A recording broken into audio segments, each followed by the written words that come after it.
तो बेटे, last lecture में हम लोगों ने आज कुछ डिस्कशन करने की बात हुई थी क्या हमारी? We had some discussion pending for today, या आगे पढ़ा जाए सीधा?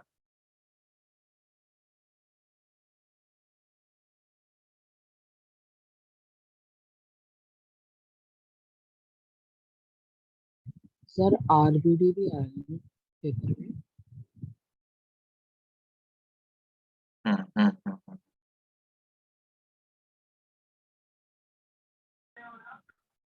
ओके। अच्छा, सेक्शन ई सबने पूरा कर लिया क्या? Section E.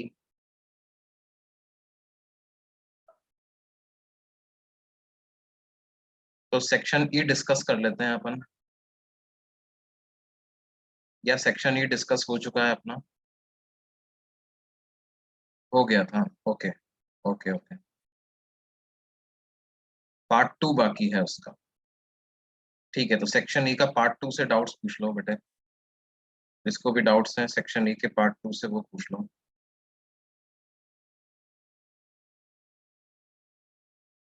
E3 E4 में डाउट है। ओके।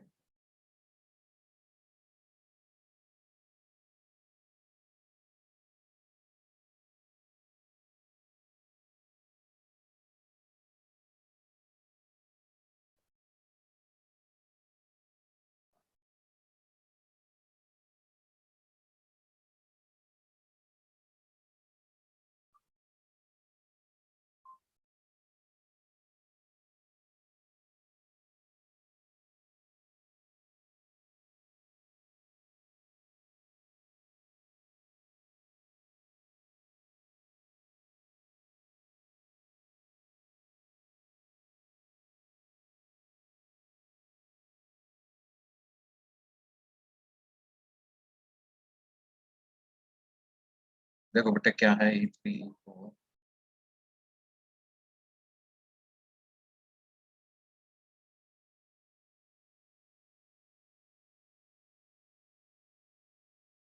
E3 में हमें एक कॉनकेव सरफेस दी हुई है ना? प्लेनो कॉनकेव लेंस उसको नाम दे रहे हैं। ठीक है, कुछ इस तरह का सिस्टम है।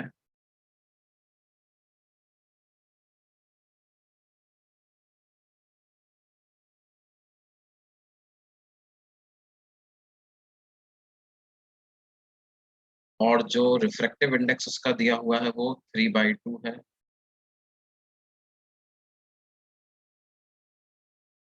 और जो थिकनेस दी गई है बीच से, वो कितनी है बेटे? That is 20 centimetre.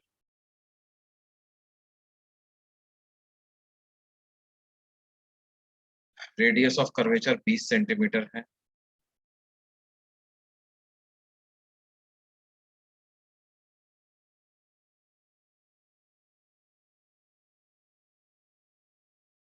ये हमसे पूछ रहे हैं कि how far above its actual position does the flower appear to be, है ना? देखो, यहाँ पे नीचे कहीं पे पेपर है, पेपर पे एक फ्लावर बना हुआ है। वो अपनी एक्चुअल पोजीशन से कितना ऊपर दिखाई देगा? तो देखो, पहले क्या होगा? रिफ्रैक्शन फ्रॉम प्लेन सरफेस होगा,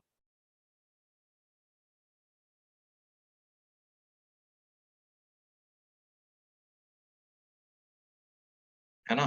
क्योंकि ये नीचे भी एयर ही होगी और रेज एयर से ग्लास में जाएंगी। लेकिन उसके लिए फॉर्मूला होता है D'=NI/NR। क्योंकि D जीरो है, distance of flower from the surface zero मान सकते हैं। तो जो सरफेस इमेज बनाएगी उसकी भी डिस्टेंस सरफेस से जीरो ही होगी। तो F डैश जो बनेगा या F1 जो बनेगा वो भी यहीं पे लाई कर जाएगा। अब now F1 will act as object for spherical surface.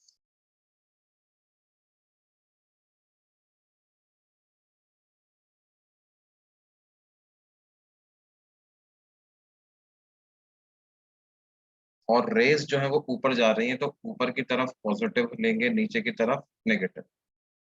तो क्या बनेगा?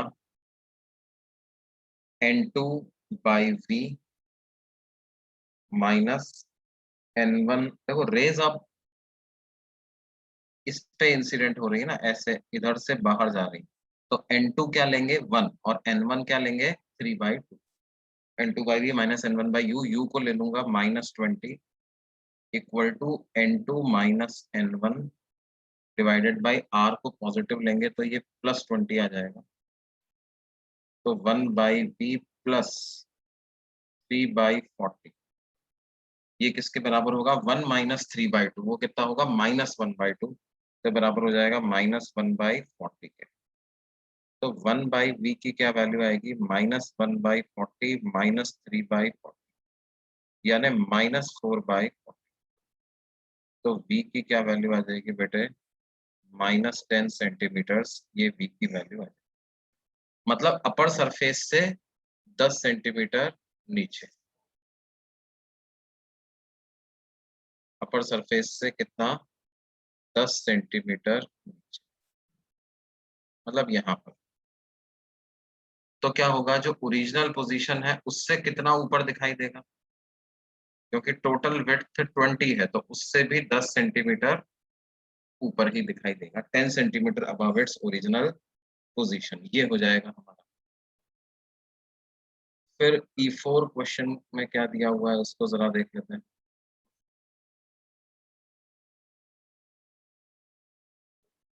E4 में एक हेमिस्फेयर पर हमने पैरेलल बीम इंसिडेंट कर दी है, ठीक है, ये हेमिस्फेयर है कोई, और इस पर हमने क्या किया है, एक पैरेलल बीम ऑफ लाइट इस पर हमने इंसिडेंट कर। अब देखो क्या है, ऊपर रिफ्रैक्टिव इंडेक्स है 1, इसका रिफ्रैक्टिव इंडेक्स है 3/2। हम ऐसा मान सकते हैं पैरेलल बीम मतलब एक ऑब्जेक्ट इंफिनिटी पे है, तो n2/v minus n1/u is equal to n2 minus n1/r। मान लेते हैं इसकी रेडियस r, तो आ जाएगा 3/2v is equal to 1/2r, तो 2 से 2 कैंसिल हो गया, v की वैल्यू 3r आ गई। मतलब ये इमेज कहाँ पर बना रहा है 3r पर, 3r पर इमेज बनने का मतलब क्या है बेटे, कुछ ऐसा हो गया कि ये जो स्फेरिकल सरफेस थी इसने रेस को इस तरह से बेंड किया कि ये आगे जा करके इस सरफेस से 3r डिस्टेंस की तरफ बढ़ने लग गई, ऐसा हो।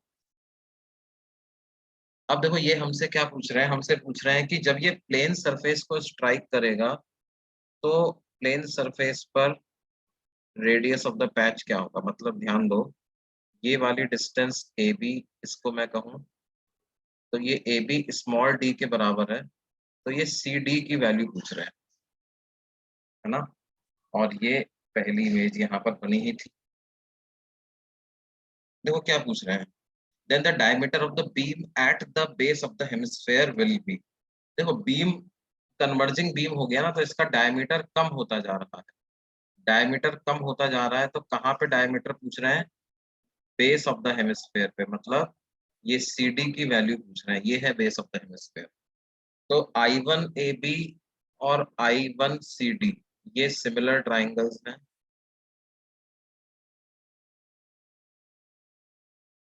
तो इसका मतलब क्या है, सी डी और ए बी का रेशो ये कितना आ जाएगा, देखो ये पूरी डिस्टेंस 3r,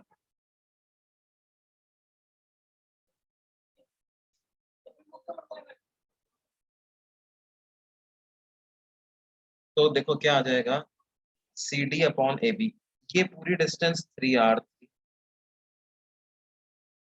और ये वाली डिस्टेंस r है, तो ये डिस्टेंस कितना बचेगा 2r,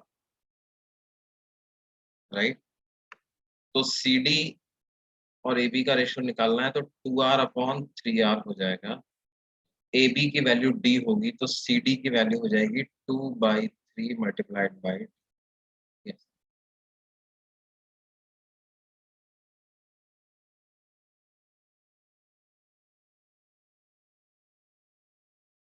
अच्छा E2 में भी डाउट है, देखो E2 क्या है बेटे,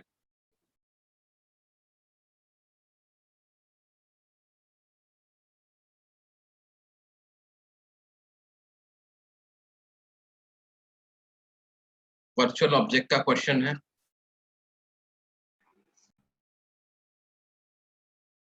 कुछ ऐसा, ये सरफेस है और लेफ्ट में 3/2 है, राइट में 1 है। रे इस प्रकार से आ रही है, आ करके आगे जाएगी।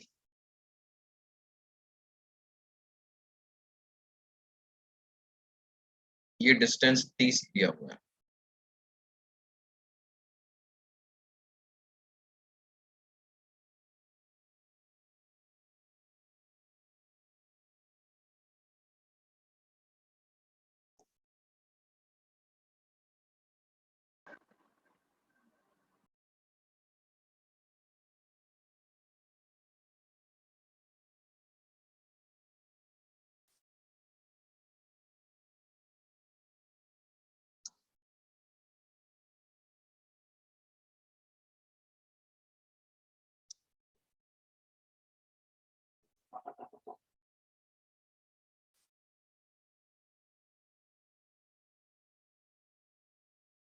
अब फॉर्मूला लगा दें भाई। ये पॉइंट ऑब्जेक्ट का काम करेगा। कैसा ऑब्जेक्ट हो जाएगा ये? Virtual object. इंसिडेंट 3/2 में हो रहा है, रिफ्रैक्शन 1 में जाएगा, तो क्या होगा? n2/v minus n1/u equal to n2 minus n1/r।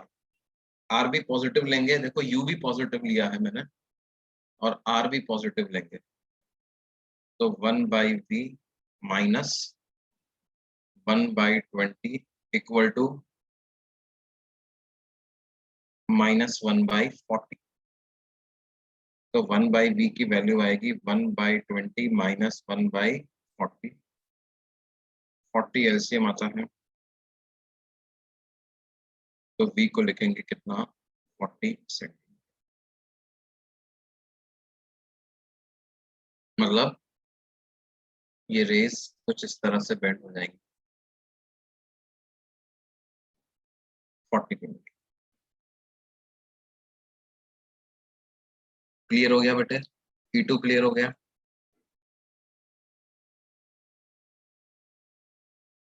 Okay. और तो कोई डाउट नहीं है इस सेक्शन में से?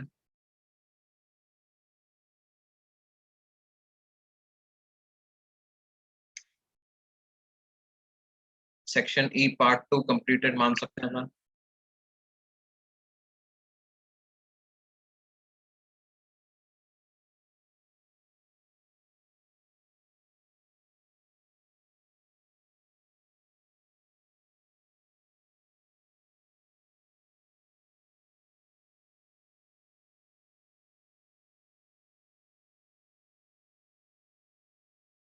अच्छा,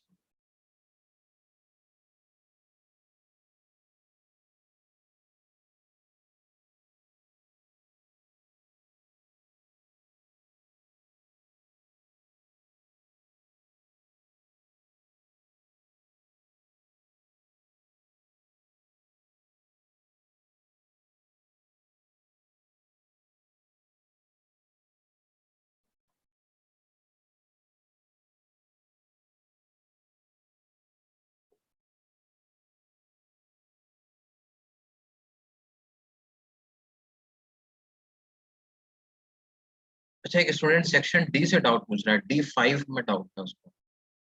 भाई D5 क्या है? पार्ट 2 का D5 ना बेटा, ये पार्ट 1 का।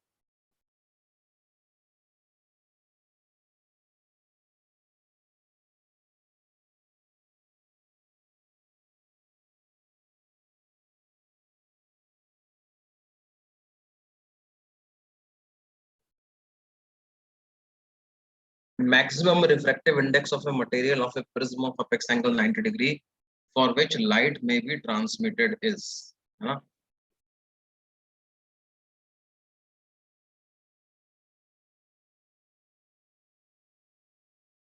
हमें दिया हुआ है कितना मैक्सिमम रिफ्रैक्टिव इंडेक्स हो सकता है एक प्रिज्म का जिसका अपेक्स एंगल कितना है 90 डिग्री, जिसके के लिए लाइट ट्रांसमिट हो सकती है।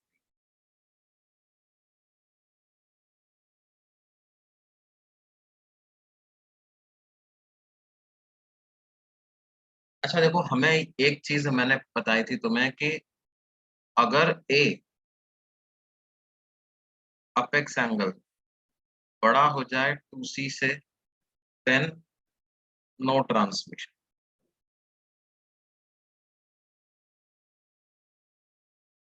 ठीक है, इसका मतलब हम क्या लिख सकते हैं, for transmission A must be less than equal to 2c।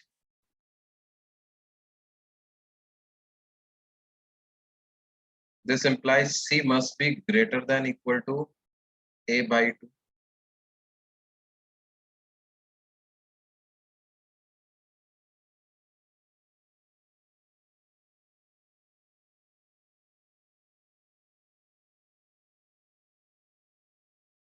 That means sin c should be greater than equal to sin a by 2। sin c होता है 1 by n, this must be greater than equal to a 90 degree है तो ये 1 by √2 आ जाएगा, तो n must be less than equal to √2। तो इसका मतलब n की मैक्सिमम पॉसिबल वैल्यू क्या है,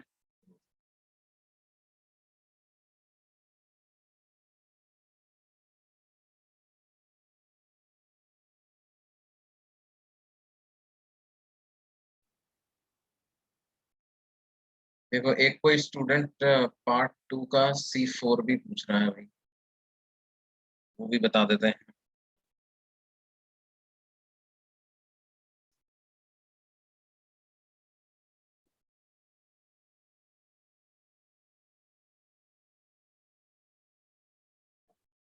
हाँ बेटे, इसमें क्या होगा, इसमें नो डेविएशन एट ऑल, इसमें कोई डेविएशन नहीं होगा।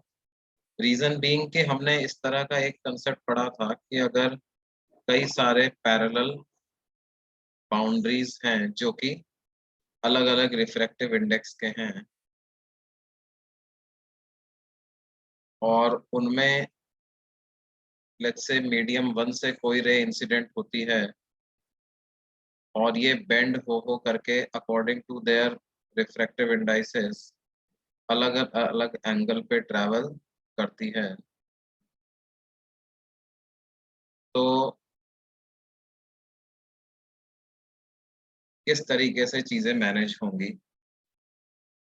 तो यहाँ पर इस एंगल को अगर θ1 मानूं तो ये एंगल θ2 हो जाएगा, ये θ2 है तो यहाँ एंगल θ2 हो जाएगा, ये एंगल θ3 हुआ तो इधर एंगल θ3 हो जाएगा, फिर ये θ4 हो जाएगा तो वो एंगल भी θ4 हो जाएगा, फिर ये θ5 तो इधर भी θ5, तो इधर θ6। अब आप क्या है, जब स्नेल्स लॉ लगाओगे, मान लो इस वाली बाउंड्री के लिए स्नेल्स लॉ लगाओ, तो क्या हो जाएगा, n1 sin θ1 equal to n2 sin θ2।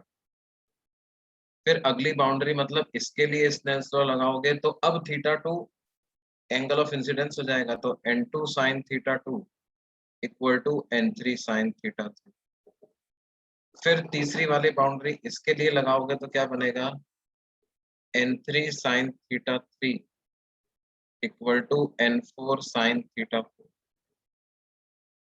फिर आगे लगाएंगे तो n4 sin θ4 equal to n5 sin θ4। ऐसा चलता चला जाए। तो बेसिकली हम क्या कर सकते हैं, ये सब के सब आपस में बराबर है, n1 sin θ1 is equal to n2 sin θ2 is equal to n3 sin θ3 equal to n4 sin θ4, all of them are equal। इसका मतलब क्या है, अगर मान लो किन्हीं दो मीडियम के रिफ्रैक्टिव इंडेक्स बराबर हो जाएं, है ना, तो can I also right directly that n1 sin θ1 is equal to n6 sin theta 6, and if n1 equal to n6, this implies theta 1 will be equal to theta 6. तो ये दोनों रेज एक दूसरे के पैरेलल हो जाएंगे। अब इस क्वेश्चन में भी कुछ ऐसा ही दिया हुआ है कि बीच में तो रिफ्रैक्टिव इंडेक्स वेरिएबल है ना, y कोऑर्डिनेट के साथ रिफ्रैक्टिव इंडेक्स वेरी कर रहा है, मतलब जैसे y कोऑर्ड इस पूरी लाइन पर रिफ्रैक्टिव इंडेक्स सेम रहेगा, फिर थोड़ा सा dy विड्थ ऊपर जाओगे तो फिर रिफ्रैक्टिव इंडेक्स बदल जाएगा, फिर dy विड्थ ऊपर जाओगे तो रिफ्रैक्टिव इंडेक्स बदल जाएगा, ऐसे रिफ्रैक्टिव इंडेक्स बढ़ता जा रहा है। तो ये भी हम क्या मान सकते हैं, कई सारे अलग अलग मीडियम हैं जो कि पैरेलल बाउंड्रीज से सेपरेटेड है, और रिफ्रैक्टिव इंडेक्स सबसे नीचे 1 है और सबसे ऊपर भी 1 है। तो इसका मतलब क्या होगा, यहाँ और यहाँ रेज एक दूसरे के पैरेलल ही ट्रेवल कर रही होंगी, जो एंगल यहाँ बन रहा होगा वही एंगल यहाँ भी, both these angles they will be parallel to each other. तो इसका मतलब क्या है बेटे, no deviation at, net deviation कुछ नहीं।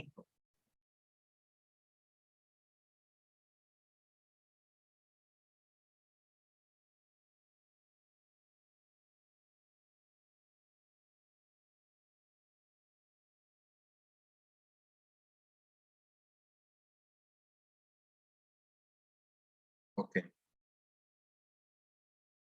अच्छा ठीक, अभी अपन आगे बढ़ते हैं, है ना। लास्ट क्लास में हम लोग क्या पढ़ रहे थे बच्चों,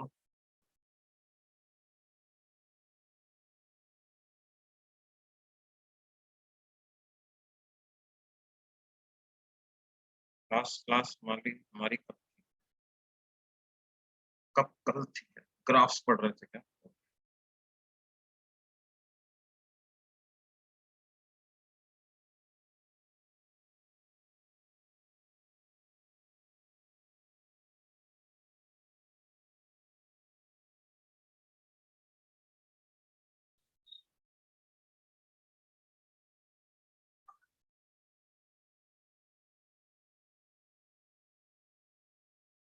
कल हमने क्या पढ़ा था बच्चों,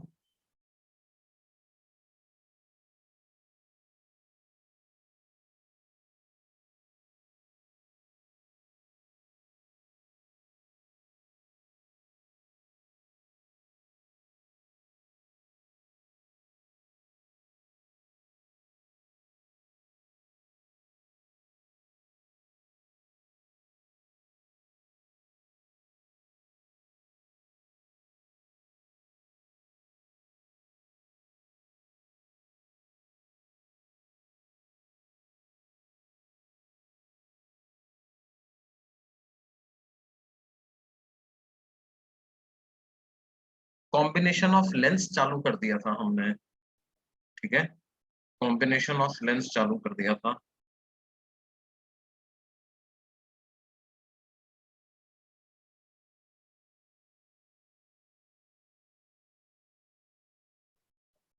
हम्म, कॉम्बिनेशन ऑफ लेंस हमने स्टार्ट कर दिया था, एक एग्जांपल लिया था हमने, है ना, कॉनकेव लेंस में ऊपर अपन ने पानी भर दिया था, वो वाला एग्जांपल अपन लोगों ने।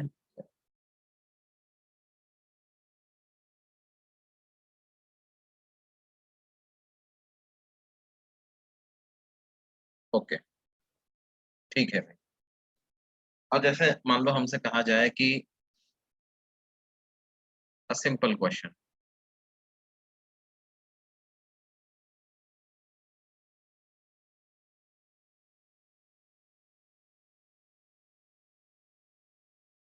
To lenses are converging and a diverging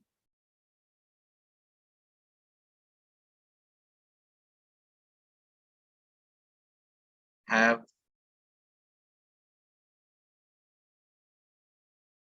the ratio of their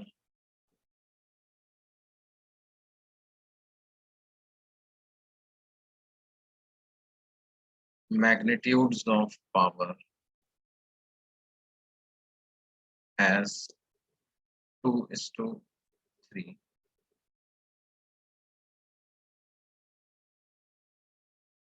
if the combination of two lenses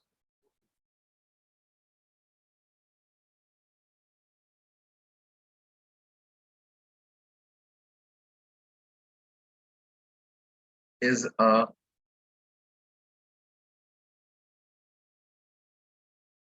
diverging lens of equivalent focal length,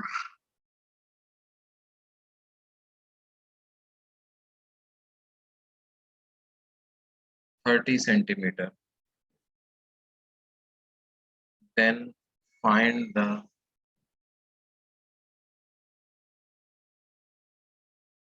focal length of the two lenses.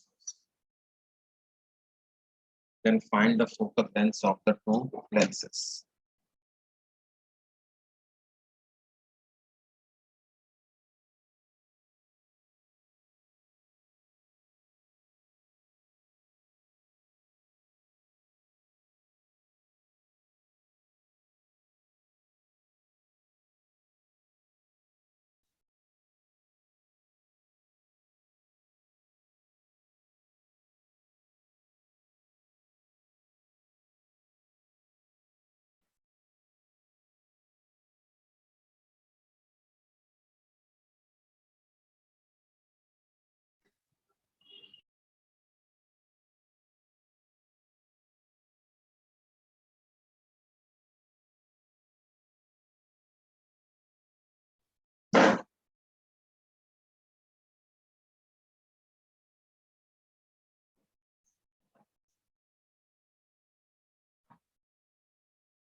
देखो बेटे,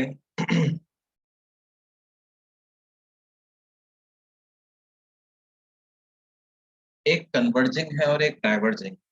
तो कन्वर्जिंग की power positive होगी, diverging की power negative होगी, तो उनकी power का जो रेशियो है वो भी नेगेटिव ही आना चाहिए। मैग्नीट्यूड 2/3 है, लेकिन अगर मैं P1 अपॉन P2 लिखूं तो वो -2/3 मेरे को लिखना होगा। P1/P2 को हम F2/F1 भी लिख सकते हैं। इट इज -2/3, यानी F2 की क्या वैल्यू आ जाएगी बेटे? -2F1/3। ये एक इक्वेशन हमारे पास आ गई। एक और इक्वेशन हमें दी हुई है कि इक्विवेलेंट फोकल लेंथ जो है, ध्यान दो इसमें कहा गया है कि डाइवर्जिंग लेंस है जिसकी फोकल लेंथ 30 है। तो यानी फोकल लेंथ को +30 लिखेंगे या -30? इक्विवेलेंट फोकल लेंथ को लिखेंगे -30, राइट। तो हमारे पास क्या बनेगा? हम फॉर्मूला अगर लिखें 1/F equivalent is equal to 1/F1 plus 1/F2, तो क्या होगा? 1/-30 is equal to 1/F1 plus 1/F। F2 की वैल्यू -2F1/3 सब्स्टिट्यूट कर दो, -2F1/3। तो ये हमारे पास क्या हो जाएगा? यहाँ से हम 2F1 एलसीएम ले लेते हैं, तो ये 2 - 3 ऐसा हो जाएगा। इससे मेरे को मिलेगा -1/30 इज इक्वल टू -1/2 f1। तो f1 की वैल्यू आ जाएगी 15 सेंटीमीटर और f2 की क्या वैल्यू आ जाएगी बेटे, -2/3 into f1, that is f2 आ जाएगा -10 सेंटीमीटर।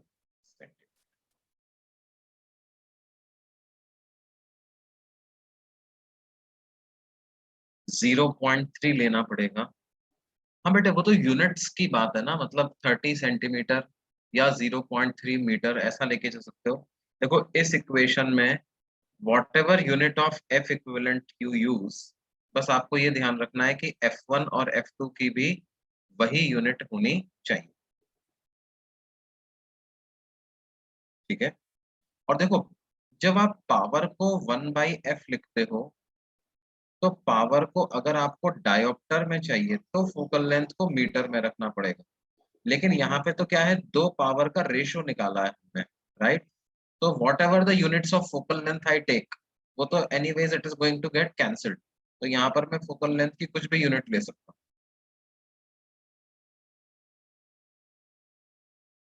सबको समझ में आ गई भाई बात। देखो कभी भी अपने पास इस तरह का स्टेटमेंट आ जाए कि अ diverging lens of focal length 30 centimetre, तो ध्यान रखो उसमें f की वैल्यू को हमें -30 रखना है। Diverging lens of focal length 30 centimetre, तो f को कितना रखना है, -30। Is it clear? अगले पेज पे मूव करें बच्चों।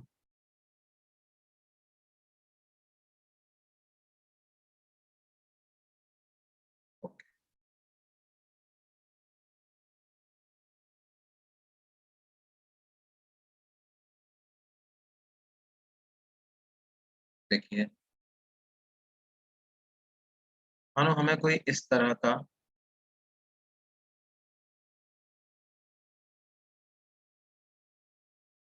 एक सिस्टम दिया गया है।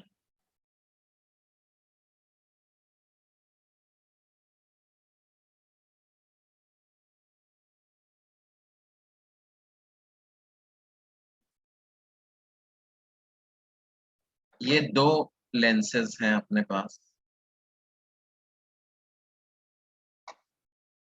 ठीक है। और इनके बीच में जो मीडियम है, बीच में जो स्पेस है, उसमें मैंने क्या किया, कोई मीडियम फिल कर दिया।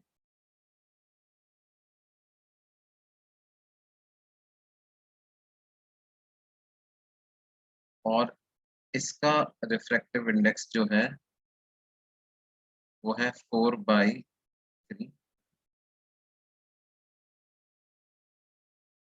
ये दोनों जो लेंसेज हैं, इनका रिफ्रैक्टिव इंडेक्स 3/2 है। और दोनों की फोकल लेंथ जो है वो, एक की मान लेते हैं फोकल लेंथ 20 सेंटीमीटर है और एक की फोकल लेंथ 30 सेंटीमीटर। ठीक है। ये भी एक इक्वी कॉन्वेक्स लेंस है और राइट वाला भी एक इक्वी कॉन्वेक्स। तो हमें पता करना है, फाइंड द,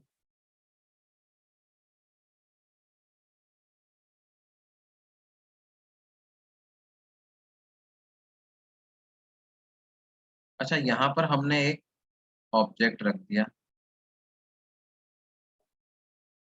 जो कि इस पूरे सिस्टम से कुछ 10 सेंटीमीटर की दूरी पर। तो हमें पता करना है, find the position of object, position of image of the object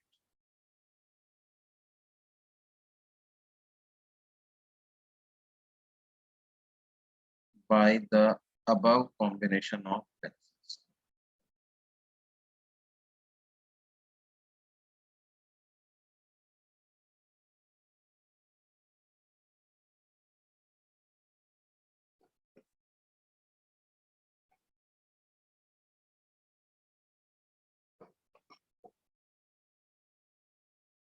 अब देखो इसमें बेसिकली क्या होगा बेटे,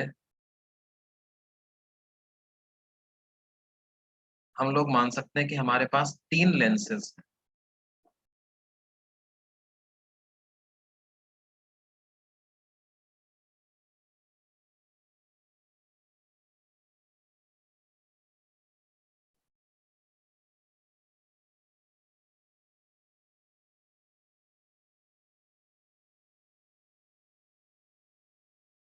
दो तो कॉन्वेक्स और एक कॉनकेव।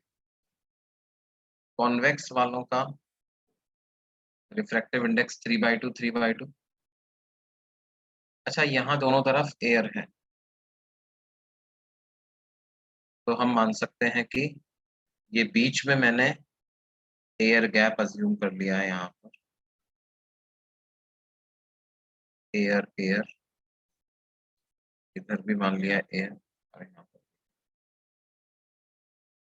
अच्छा, अब देखो रेडियसेस की जरूरत पड़ेगी अपने को, क्योंकि इक्वी कॉन्वेक्स दिया गया है, तो जो लेफ्ट के कॉन्वेक्स लेंस है उसके R1 मान लेते हैं, तो कॉनकेव की भी लेफ्ट वाले की रेडियस R1 हो जाएगी, और राइट वाले कॉन्वेक्स की रेडियस को R2 मान लेते हैं, तो कॉनकेव की जो राइट सरफेस होगी उसकी रेडियस R2 हो जाएगी।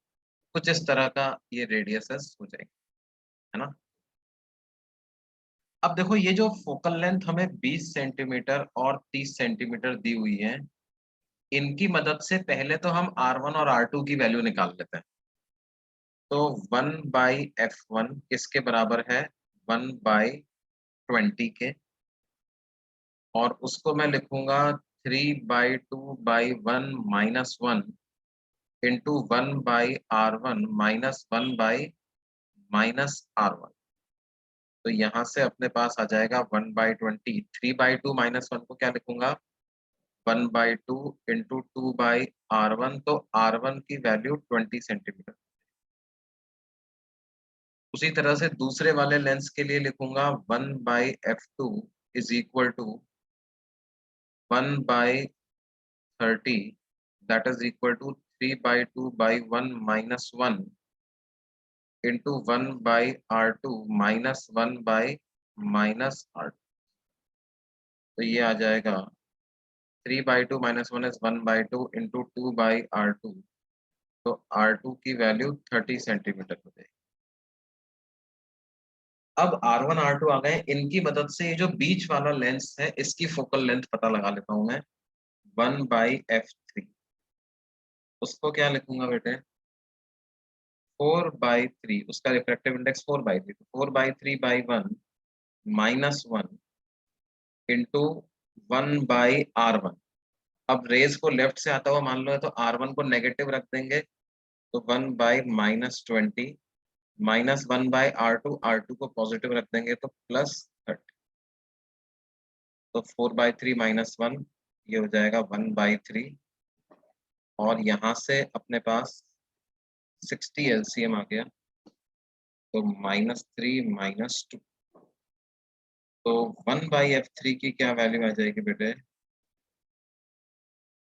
-3 -2 करेंगे तो -5 -1/36, ये ऐसा, राइट। और 1/f इक्विवेलेंट पता कर लो आप, तो 1/f इक्विवेलेंट हो जाएगा 1/f1 plus 1/f2 plus 1/f, that is 1/20 plus 1/30 -1/36। इस पूरे से 180 एलसीएम मिलते हैं। 9 + 6 -5, यानी इक्विवेलेंट फोकल लेंथ क्या आ गई बेटे, 18 सेंटीमीटर। ये पूरा का पूरा कॉम्बिनेशन 18 सेंटीमीटर के फोकल लेंथ की तरह से काम कर। अच्छा देखो, ये यहाँ तक किस किस को समझ में आया भाई।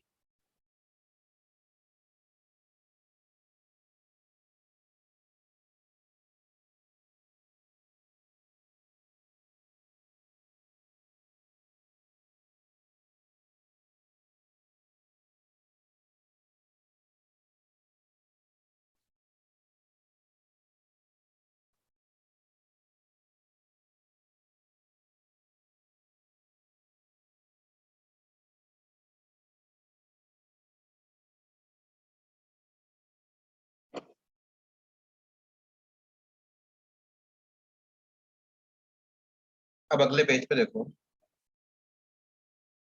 ऑब्जेक्ट 10 सेंटीमीटर पे रखा हुआ है, तो हम क्या लिखेंगे, 1/v minus 1/u is equal to 1/f। f की जगह f इक्वलेंट रख दो।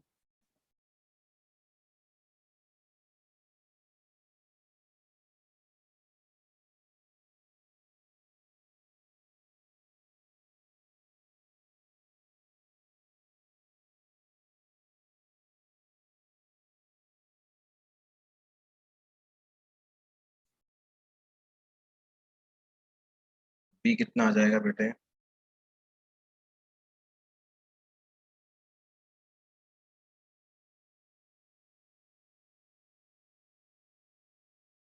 Final image 22.5। देखो ऐसा हो,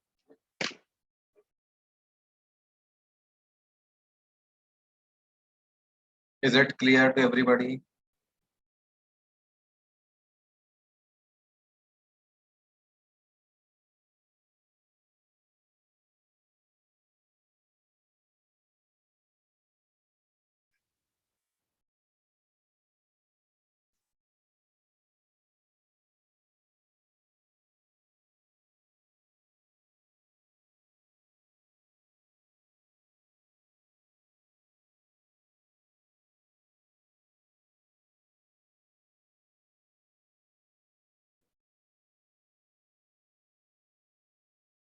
प्रीवियस पेज देखना चाहते हैं भाई कुछ लोग, देखो।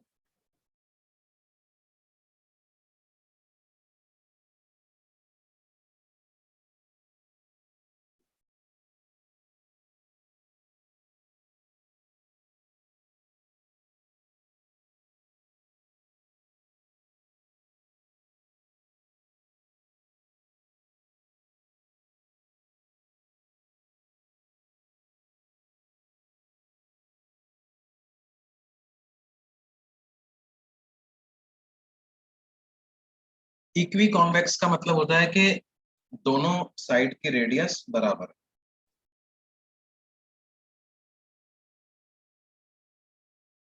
सिर्फ कॉन्वेक्स लिखा जाए तो उसमें क्या है, रेडियस अलग अलग भी हो सकती है।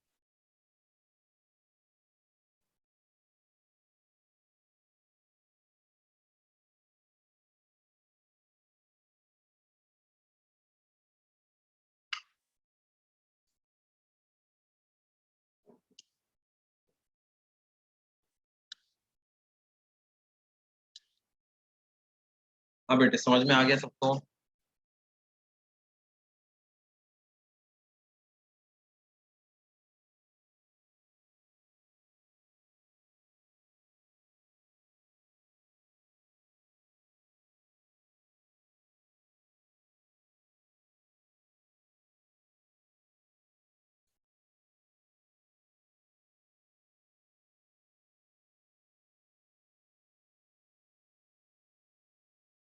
ठीक है बेटा।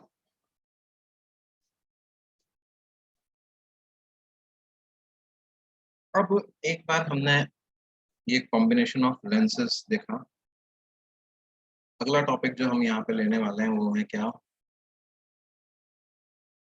Combination of lens and mirror.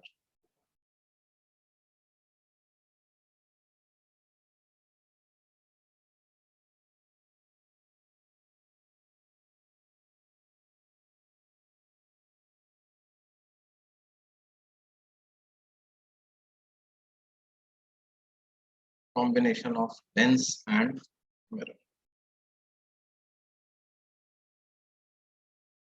मतलब देखो, कुछ इस तरह का सिस्टम अगर हमारे सामने आ जाए कि जैसे ये एक कॉनकेव लेंस है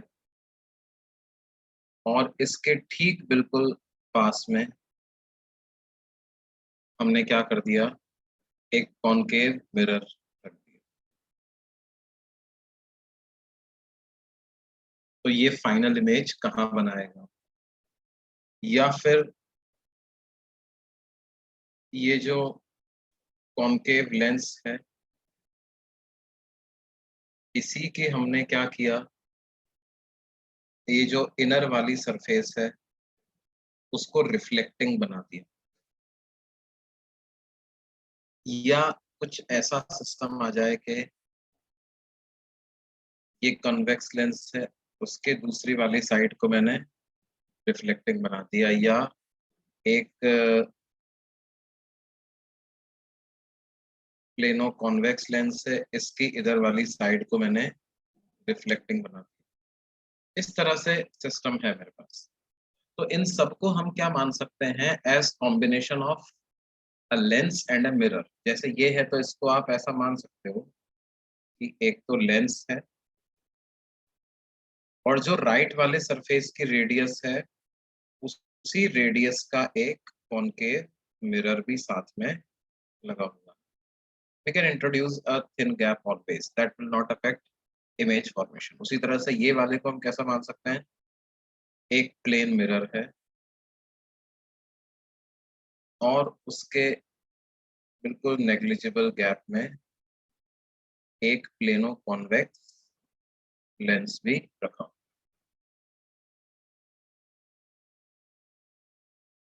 ये इस तरह से हमारे पास combination of lens and mirror.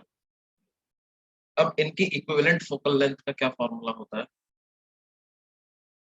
पहले तो हमें ये समझना होगा कि ये पूरा कॉम्बिनेशन एक मिरर की तरह से ही काम करेगा। मतलब इस पर अगर मैं रेज को इधर भेजूंगा तो वो रेज रिफ्लेक्ट होकर के वापस आएंगी। तो overall if I consider this entire thing as one system, तो इट इज रिफ्लेक्टिंग रेज, है ना। और रिफ्लेक्शन काम प्राइमरीली हम किससे एसोसिएट करते हैं, विद मिरर। सब में ऐसा ही होगा, रेज जाएंगी तो यहाँ सर अल्टीमेटली रिफ्लेक्शन तो होकर के उसी डायरेक्शन में वापस रेज आने वाली। तो all these systems will be basically acting as reflecting systems, right? तो हम कह सकते हैं कि equivalent will act like a mirror।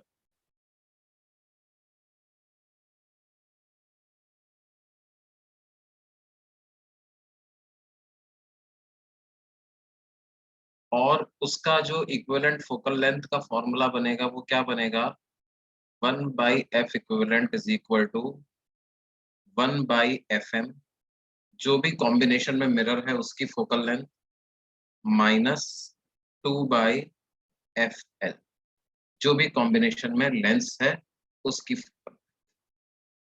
और फाइनली इस सिस्टम के लिए से जब आपको इमेज बनानी होगी तो क्या फॉर्मूला यूज करोगे, 1/v plus 1/u is equal to 1/f equivalent, क्योंकि ये पूरा का पूरा सिस्टम एक मिरर की तरह से यूज कर रहा है। तो finally we will use mirror formula. After I have calculated f equivalent, what I will do is I will use mirror formula to find position of final image. देखो वैसे तो इसका भी अपना एक लंबा डेरिवेशन अपन लोग कर सकते हैं, लेकिन ओवरऑल तुम ऐसे समझ सकते हो कि एक बार मिरर से रिफ्लेक्शन होगा और दो बार लेंस से रिफ्लेक्शन होगा, है ना। क्या होगा, पहले मान लो ऑब्जेक्ट यहाँ पर है तो ऑब्जेक्ट की इमेज बनाएगा ये लेंस, फिर लेंस जो इमेज बनाएगा उसकी इमेज बनाएगा मिरर, और फिर मिरर इन रेज को वापस भेजेगा तो लेंस फिर से इमेज बनाएगा। तो क्योंकि लेंस का यूज दो बार आ रहा है तो इस वजह से यहाँ पर लेंस की फोकल लेंथ के साथ 2 यूज किया है और 1/fm आया। ठीक है।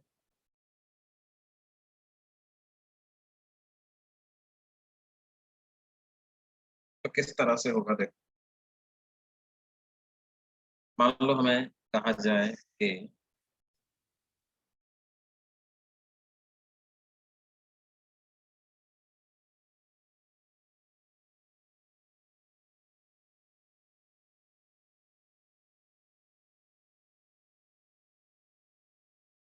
ये एक कॉन्वेक्स लेंस था, उसकी एक सरफेस को मैंने सिल्वर्ड कर दिया और उसको रिफ्लेक्टिंग बना दिया कुछ इस तरह। ठीक है। One side of an equi convex lens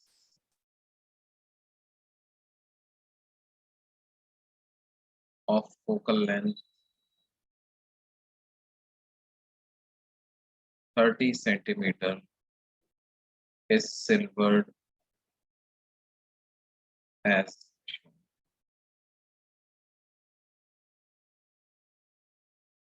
At what distance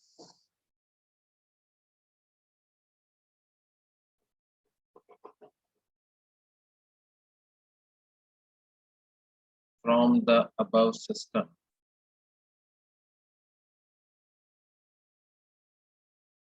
an object must be placed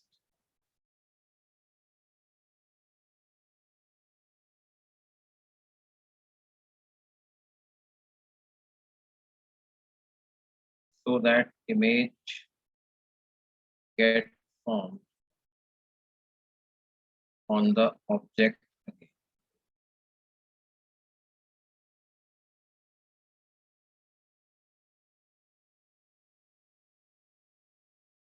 Image gets formed on the object again. ये हमें कर, तो सबसे पहले तो क्या है, हम इसकी इक्विवेलेंट फोकल लेंथ पता करें। सब लोग ट्राई करोगे।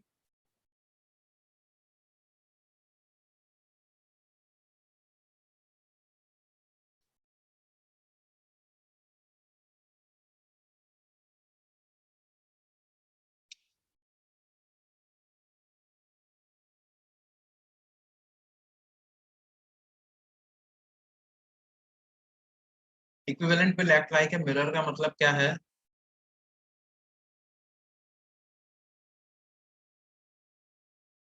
कि जो फाइनली इक्विवेलेंट फोकल लेंथ आ जाएगी ना, उसके बाद what will you do with that focal length? You will replace the entire system with a mirror, a spherical mirror having focal length equal to F equivalent, and use the mirror formula for your further calculations.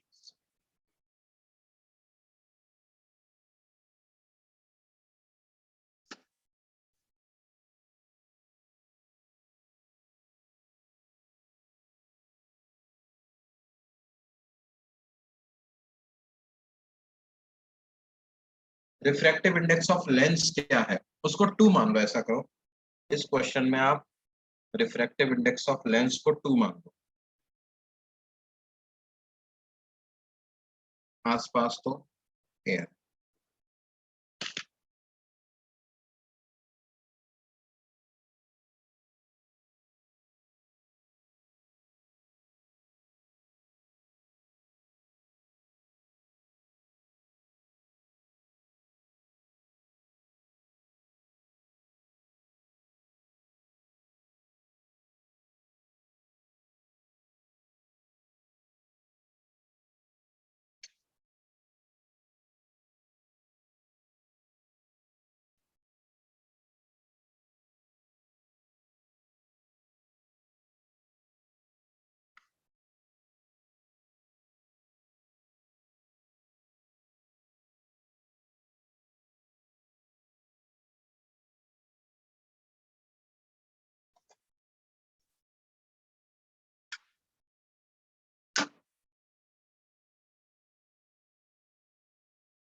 कुछ लोगों का answer 60 आया है, एक answer 20 भी आया है।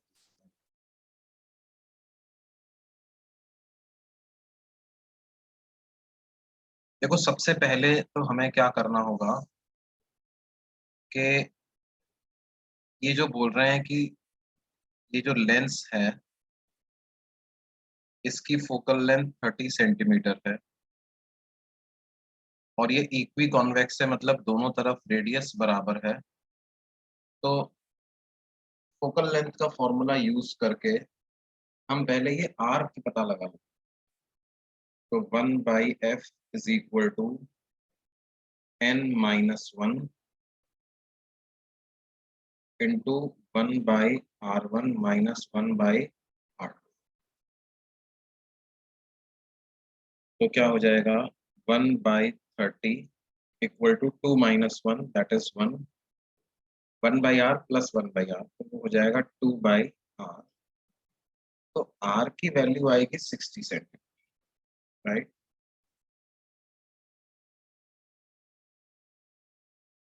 अब इस पूरे सिस्टम को हम कैसा मानेंगे? कॉन्वेक्स लेंस तो है और उसी रेडियस का एक साथ में कॉनकेव मिरर भी। अब अगर इसकी रेडियस 60 सेंटीमीटर है तो इसका मतलब फोकल लेंथ 60/2 यानी 30 होनी चाहिए, और कॉनकेव है तो -30 यूज करेंगे। तो आपके पास 1/f इक्विवेलेंट का क्या फॉर्मूला होता है बच्चों? It is 1/fm -2/fl। Mirror क्योंकि कॉनकेव बन रहा है तो f को लिखेंगे -30, -2 लेंस की फोकल लेंथ तो 30 थी, तो -2/30। तो 1/f इक्विवेलेंट कितना आ जाएगा बेटे? -3/30 यानी -1/10। तो f इक्विवेलेंट क्या आ गया? -10। एक ऐसा मिरर जिसकी फोकल लेंथ -10 आ रही है, इसका मतलब given system is equivalent to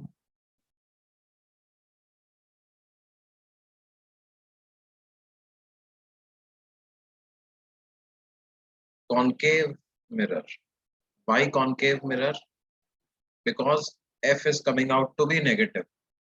Given system is equivalent to concave mirror of radius कितना बेटे? 20 सेंटीमीटर। क्योंकि फोकल लेंथ 10 आ रहा है तो उसका दुगना कर देंगे तो रेडियस मिलेगा 20 सेंटीमीटर रेडियस के कॉनकेव मिरर के इक्विवेलेंट, राइट। और क्योंकि रेडियस 20 सेंटीमीटर है, इसका मतलब क्या है? एक कॉनकेव मिरर 20 सेंटीमीटर का है, उसके सामने अगर आप उसके सेंटर पर ऑब्जेक्ट रखो, यानी 20 सेंटीमीटर की डिस्टेंस पर ही ऑब्जेक्ट रखो, तो उसकी इमेज वापस ऑब्जेक्ट पर ही बन जाए। उसकी इमेज जो है वो वापस कहाँ पर बन जाती है? ऑब्जेक्ट पर ही बन जाती है। अच्छा, एक बच्चा पूछ रहा है सर आपने आर क्यों निकाला? देखो अल्टीमेटली बेटे अपने को ये वाला फॉर्मूला यूज करना था। ये वाले फॉर्मूले में मुझे फोकल लेंथ ऑफ लेंस तो दिया हुआ है, फोकल लेंथ ऑफ मिरर क्या यूज करते आप?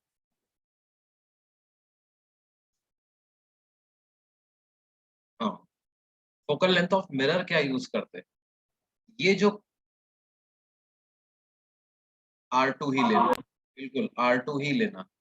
लेकिन यहाँ पर दोनों R1 और R2 बराबर ही है, तो इसलिए वो तो समझ में आया ये R की कैलकुलेशन क्यों करी हमने? कोई पूछ रहा था मुझसे R की कैलकुलेशन क्यों करी, समझ में आया?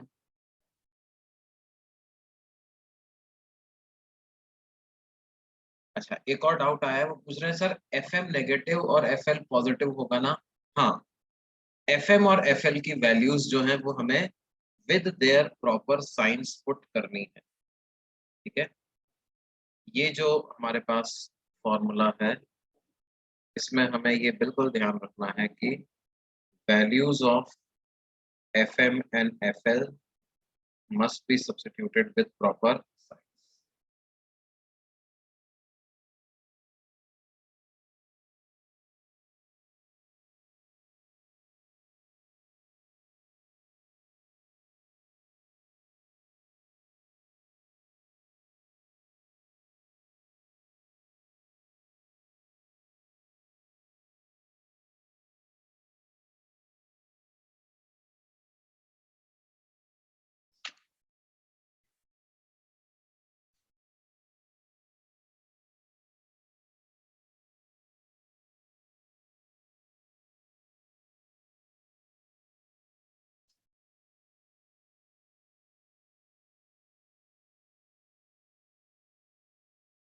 ये समझ में आया बच्चों?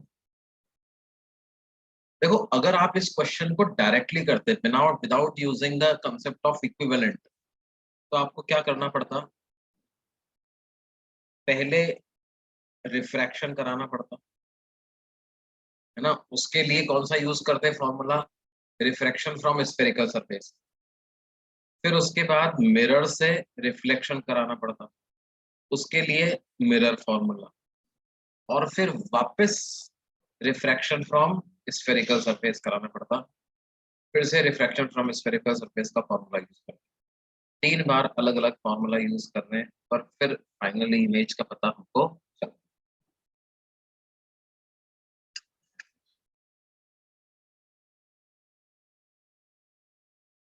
इक्विवेलेंट में क्या करना है? बस एक बार इक्विवेलेंट पता करना है, बाकी काम हो गया।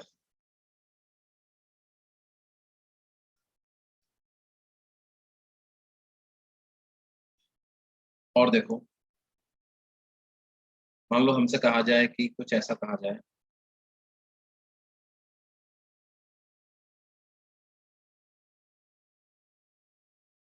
अब plano convex lens is made up of material of refractive index 3/2 and has a focal length of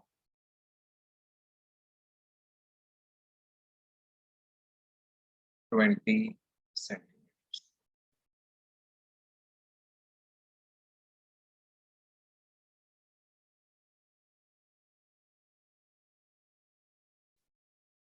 Find the equivalent focal length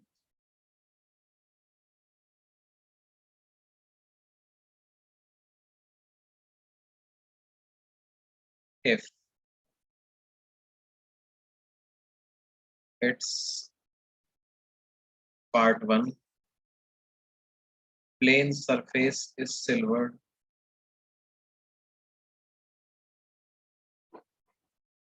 and part 2 spherical surface is silvered.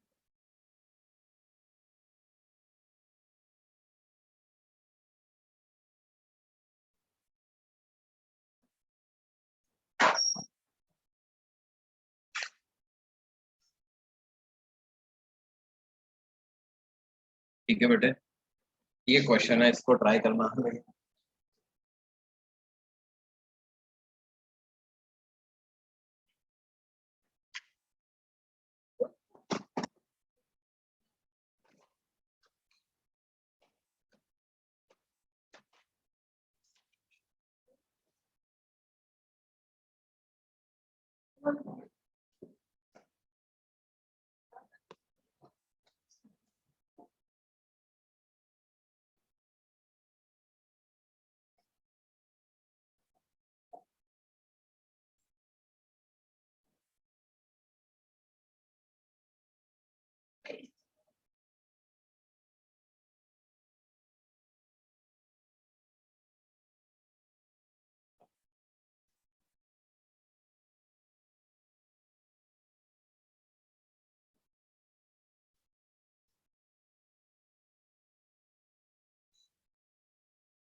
देखो बेटे, पहले पार्ट में हमने क्या किया है?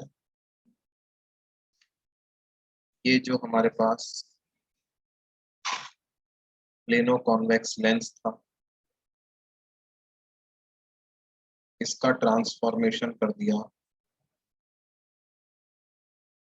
और प्लेन सरफेस को सिल्वर,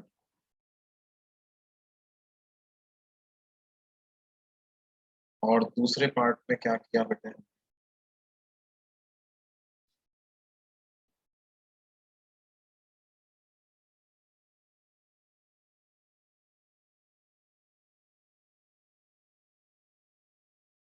जो प्लेनो कॉन्वेक्स लेंस था इसकी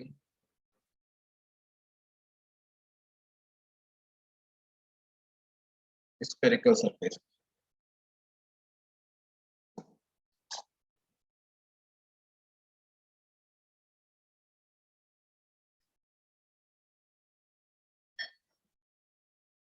देखो, इसके बारे में हमें दिया हुआ है कि इसकी फोकल लेंथ जो है वो 20 सेंटीमीटर है, रिफ्रैक्टिव इंडेक्स 3/2 है। तो पहले हम लेंस फॉर्मूला लगा करके आर पता कर लेते हैं। तो 1/20 को क्या लिखूंगा मैं, 3/2 -1 इंटू 1/∞ माइनस माइनस आर। तो 1/20 की वैल्यू बराबर आ जाएगी 1/2 इंटू 1/r, यानी आर बराबर आ जाएगा किसके, 10 सेंटीमीटर।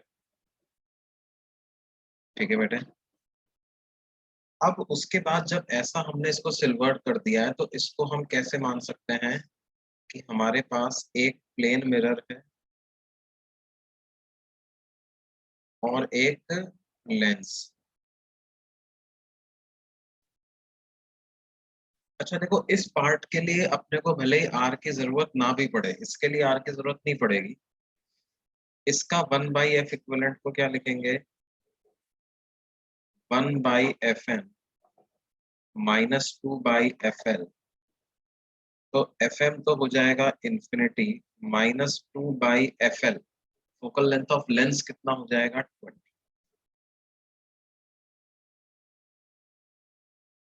यानी एफ इक्विवेलेंट की क्या वैल्यू हो जाएगी, -10 सेंटीमीटर। ये एफ इक्विवेलेंट की इतनी वैल्यू।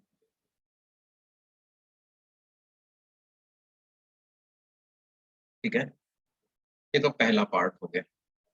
दूसरे पार्ट में हमें आर की जरूरत पड़ेगी बच्चों, जब मैं इसको एक प्लेनो कॉन्वेक्स लेंस और एक कॉनकेव मिरर के कॉम्बिनेशन की तरह से ट्रीट करूंगा।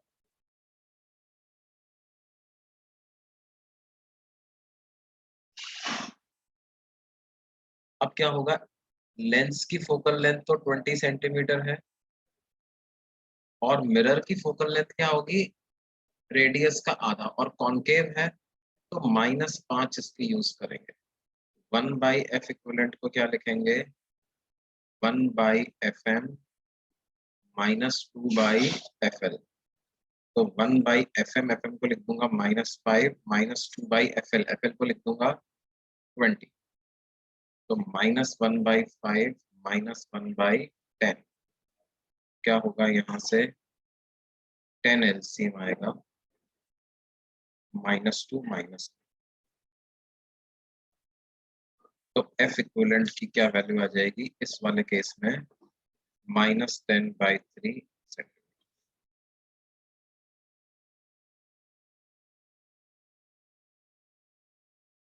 ऐसे ही ये दो केस में इक्विवेलेंट की फोकल लेंथ, दोनों में ही ये कॉनकेव मिरर की तरह से काम कर रहा है, क्योंकि इक्विवेलेंट दो फोकल लेंथ दोनों में ही नेगेटिव आ रही है। ठीक है,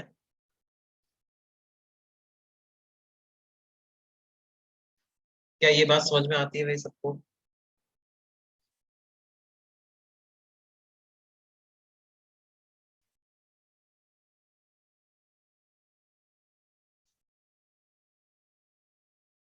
एक बच्चे ने बिल्कुल सही भी आंसर किया है, दोनों पार्ट का आंसर उसका बिल्कुल सही आया। Very good.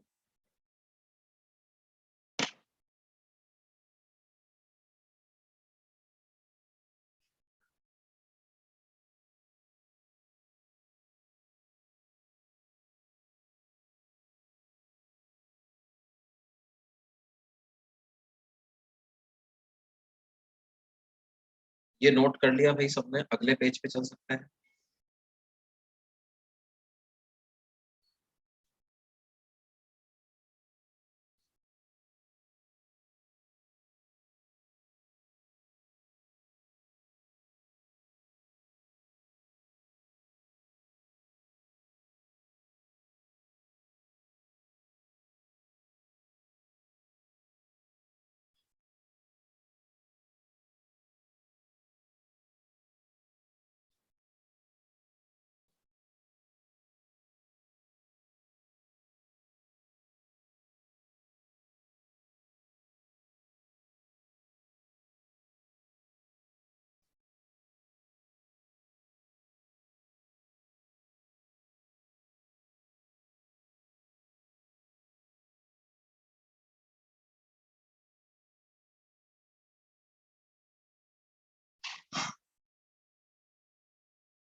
नोट कर लिया भाई, आगे बढ़ा जाए। ओके।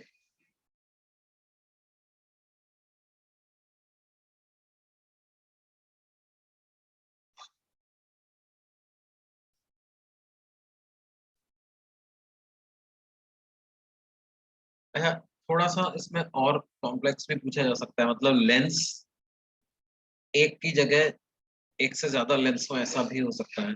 कैसे? देखो, मान लो कुछ ऐसा हो जाए कि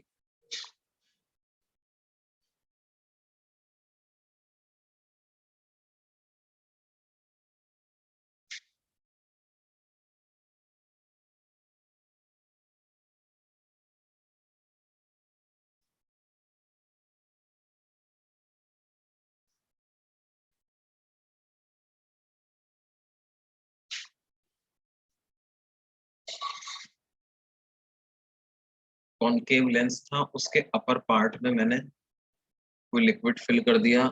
इसका रिफ्रैक्टिव इंडेक्स 3/2 है, इस लिक्विड का रिफ्रैक्टिव इंडेक्स 2 है। बिल्कुल लोअर सरफेस को रिफ्लेक्टिंग बना दिया, है ना। रेडियस हमें दी गई है, डायरेक्टली रेडियस दे दी है 20 सेंटीमीटर और 40 सेंटीमीटर।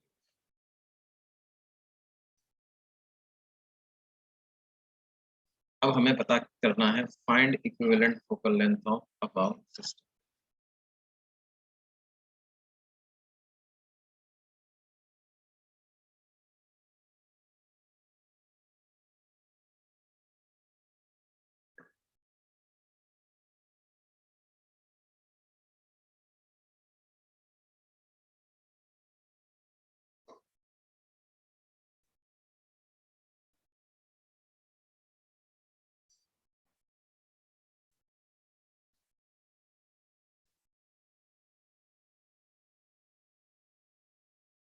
अब देखो बेटा, इसमें क्या होगा,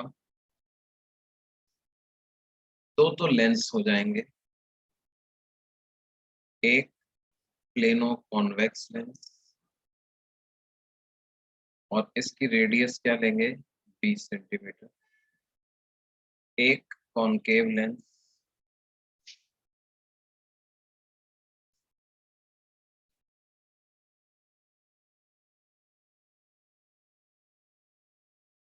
उसकी दोनों सरफेसेस की रेडियस क्या लेंगे, 20 और 30, नहीं 40। और एक साथ में हो जाएगा क्या, कॉन्वेक्स मिरर।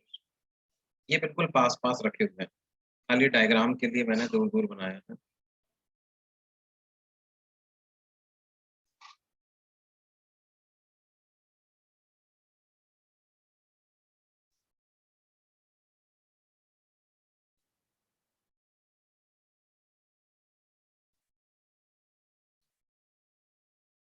अब देखो, जो फॉर्मूला होता है 1/f equivalent, equal to 1/fm minus 2/fl।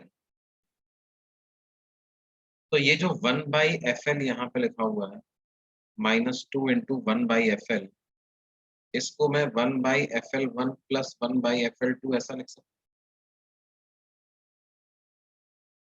हूँ। 1/fl को लिख सकता हूँ 1/fl1 प्लस 1/fl।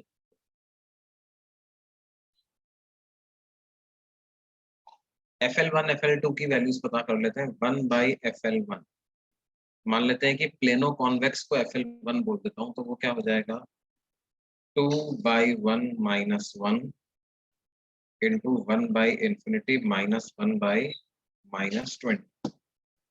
2 माइनस 1 तो 1 हो जाएगा और ये वैल्यू कितनी हो जाएगी 1/20।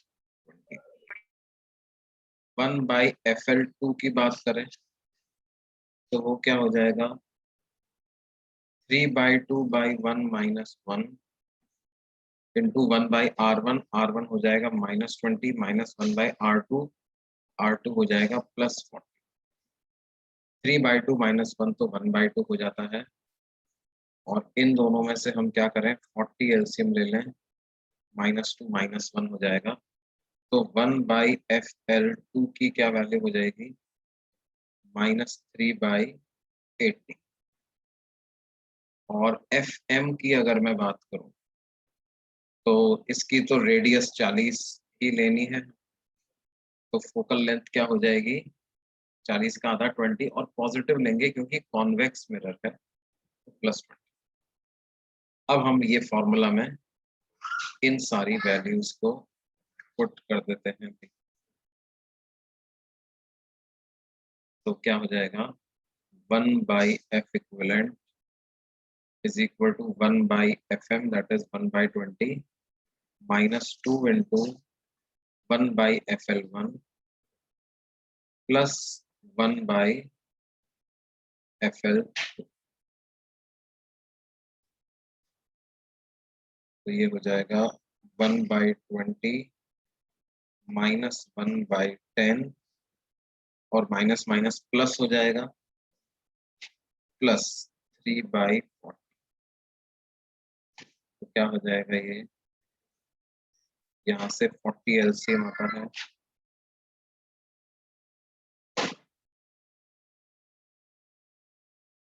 ठीक है 3 + 2 5, 5 में से 1 गया तो 4, तो इक्विवेलेंट फोकल लेंथ यहाँ पे क्या आ जाएगी बच्चों 40 सेंटीमीटर। ये पॉजिटिव आ रही है, इसका मतलब convex mirror of equivalent focal length 40 centimetre की तरह से ये पूरा का पूरा सिस्टम काम कर रहा हो।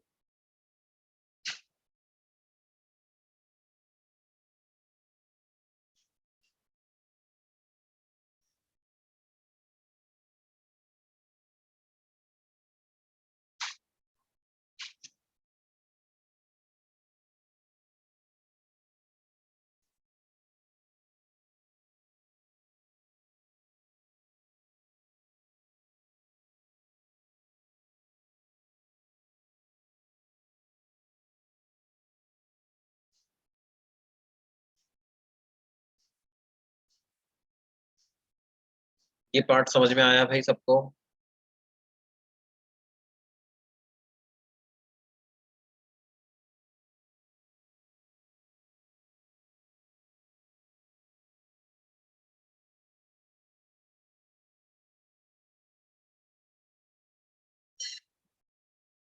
ओके, तो ये हमारा हुआ क्या combination of lens and mirror. बच्चों अब इसके बाद जो अगला टॉपिक हमको पढ़ना है that is called as dispersion. Basically dispersion क्या होता है बच्चों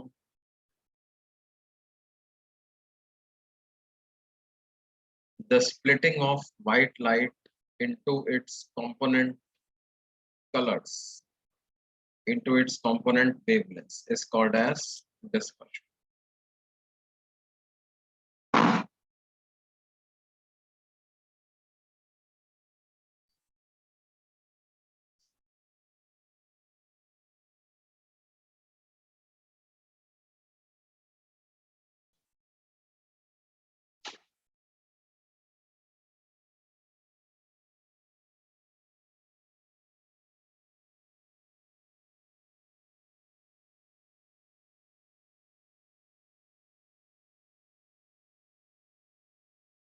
रिफ्रैक्शन के साथ साथ डिस्पर्शन भी होता है। देखो ध्यान दो बच्चों, अभी तक जो हम रिफ्रैक्शन कंसिडर कर रहे थे वो व्हाइट लाइट का रिफ्रैक्शन नहीं कंसिडर कर रहे थे, हम रिफ्रैक्शन कंसिडर कर रहे थे किसका? हम रिफ्रैक्शन कंसिडर कर रहे थे मोनोक्रोमेटिक लाइट रे का। हम ये मान के चल रहे थे कि जो लाइट हम इंसिडेंट कर रहे हैं वो एक सिंगल वेवलेंथ की, या तो रेड है या ब्लू है या ग्रीन है, कोई भी एक वेवलेंथ की, मोनोक्रोमेटिक। मोनोक्रोमेटिक मतलब सिंगल फ्रीक्वेंसी, सिंगल वेवलेंथ। अगर व्हाइट लाइट का रिफ्रैक्शन कराया जाए तो क्या होगा? अब देखो एक बड़ी इंटरेस्टिंग चीज यहाँ पर लोगों ने ऑब्जर्व करी। लोगों ने कहा कि देखो इलेक्ट्रोमैग्नेटिक वेव की एक खास प्रॉपर्टी होती है। Electromagnetic waves of all frequencies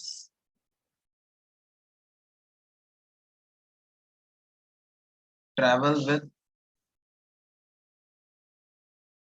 same speed in vacuum or air,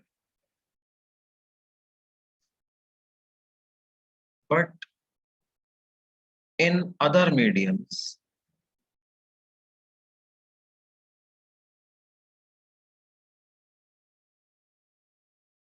electromagnetic waves of different frequencies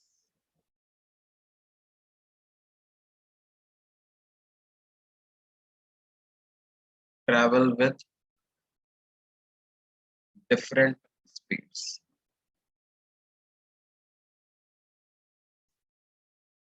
मतलब लेट्स से मान लो मैंने वैक्यूम लिया, तो in vacuum speed of red रे जो होगी वो 3 × 10⁸ मीटर पर सेकेंड होगी। स्पीड ऑफ ऑरेंज रे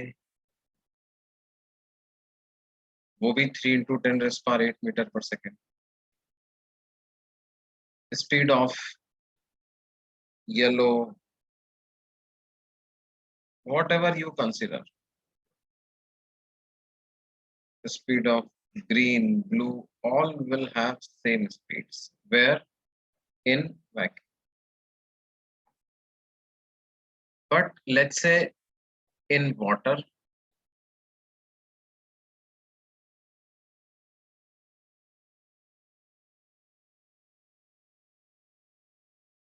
it is almost the same, है ना? लगभग सेम होता है, एग्जैक्टली सेम तो नहीं होता, ऑलमोस्ट सेम होता है। अगर वाटर की बात करो या ग्लास की बात करो तो क्या होगा? वाटर में ऐसा ऑब्जर्व किया गया कि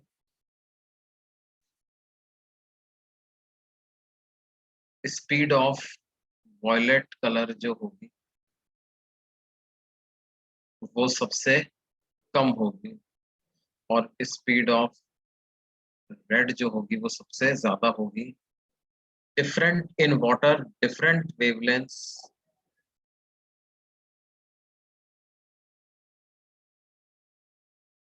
will travel with different speeds.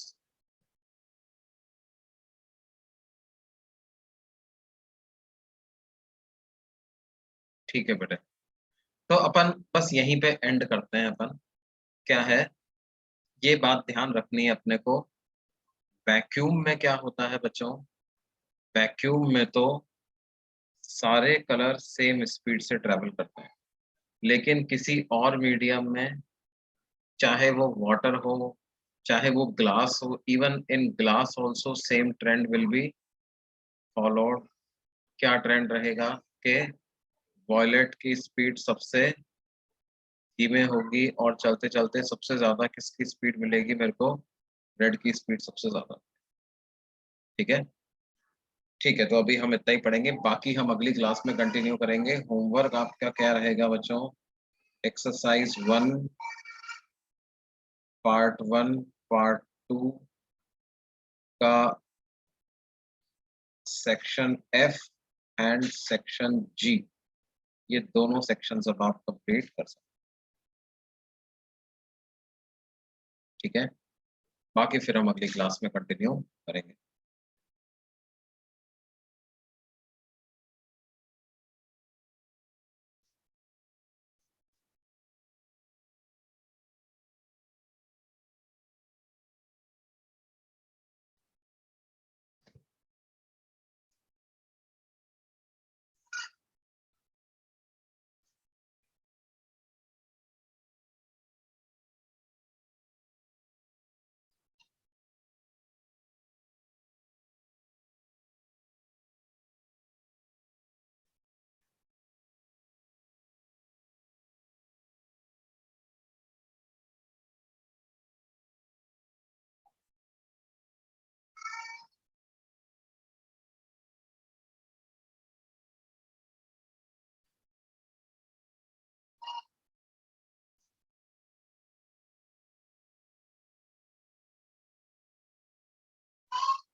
Bye everyone.